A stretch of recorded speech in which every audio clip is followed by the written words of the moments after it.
Hey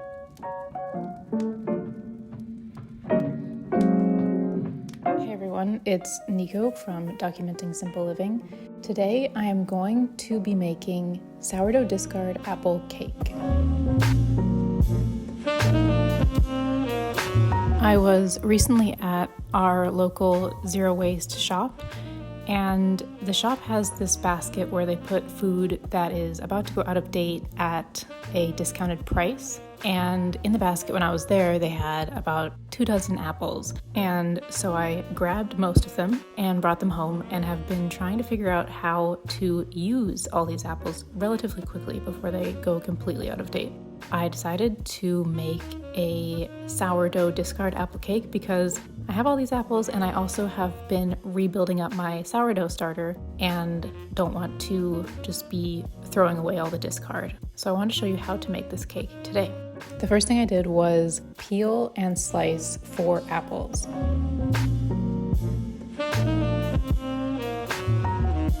Then I squeezed the juice of a lemon over top of the apple slices.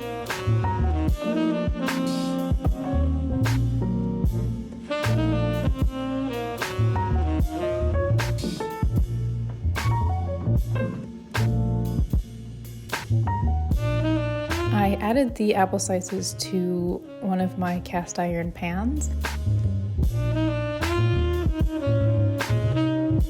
and sprinkled about 2 teaspoons of cinnamon over top.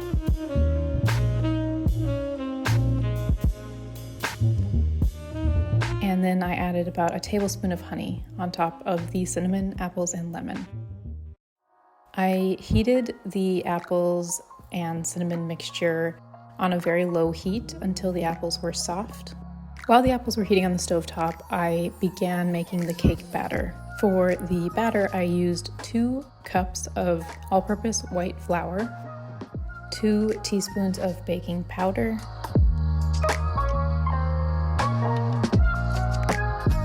and about half a teaspoon of salt, and mix that up.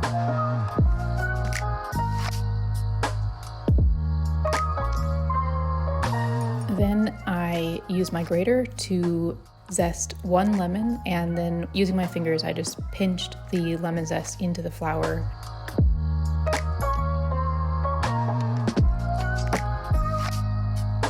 In a separate bowl I added 2 eggs, and to the eggs I added about half a cup of raw honey,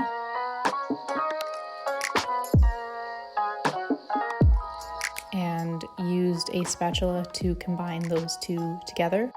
If you have a mixer, you can use your mixer to do this as well. And then to the eggs and honey, I added a cup of sourdough discard.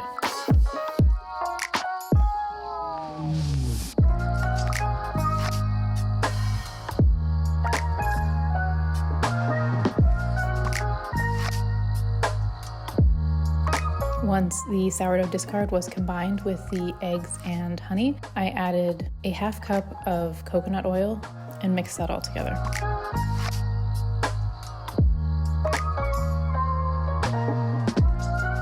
Then I slowly started to add the dry ingredients to the wet ingredients and made sure to mix everything so it was all completely incorporated.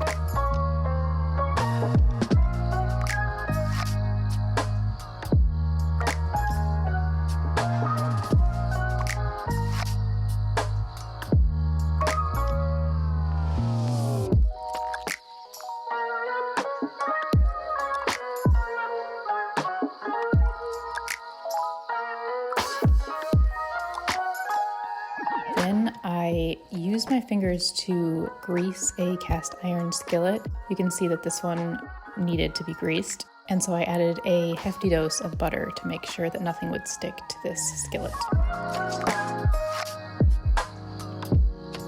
Then I layered in the cake batter to the bottom of the skillet and began to place apples on top of the batter.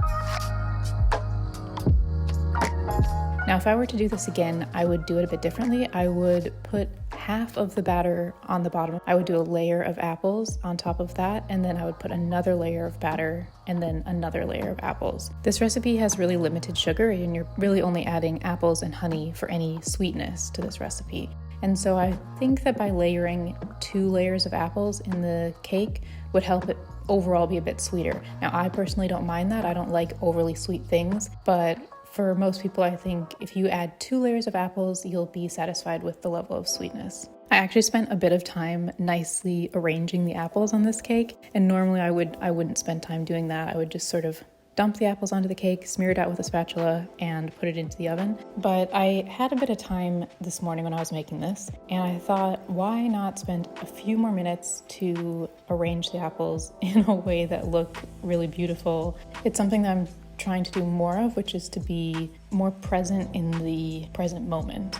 If you have been watching these videos for a while, you might know that we are expecting another baby relatively soon. And there's something about being pregnant and getting ready for birth, preparing for birth, that makes me feel like I need to spend more time in the present moment. It just feels important to intentionally be mindful of what I'm doing at the present moment, as opposed to rushing around and trying to tick off a to-do list, which is my kind of default state, is to just have a to-do list and try to get through it. And I felt like, I know it's quite silly and it's a small little thing, but by just spending a few extra minutes to make this cake a little bit more beautiful, I felt like I had a little respite where I was present and it was enjoyable, and it turned out looking lovely. So I'm glad that I spent a bit of time doing it.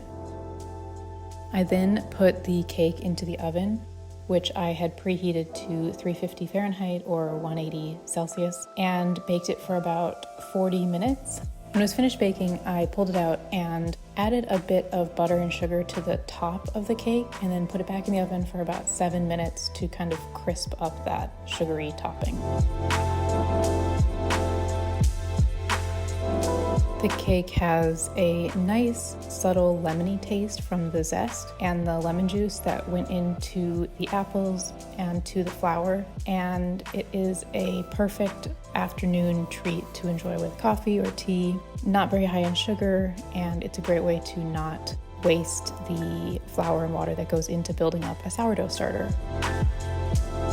I have a whole list of sourdough discard recipes on documentingsimpleliving.com. If you are in the process of building your starter up and want to experiment with a few different recipes that you can make with discard, there are tons of things that you can make with sourdough discard. You can make sourdough pizza crust with discard, you can make waffles and pancakes and crepes, you can make this cake, you can make banana bread, and tons more things. So you can check out Documenting Simple Living for more of those types of recipes. If you are interested in joining a community of people who are all trying to skill up in these sorts of areas, so learning how to work with sourdough, or learning how to make more food from scratch, or learning how to grow more food from home, or make more of your own body products, just be a little bit more self-reliant and less reliant on industrial systems, make sure to sign up for the Documenting Simple Living newsletter.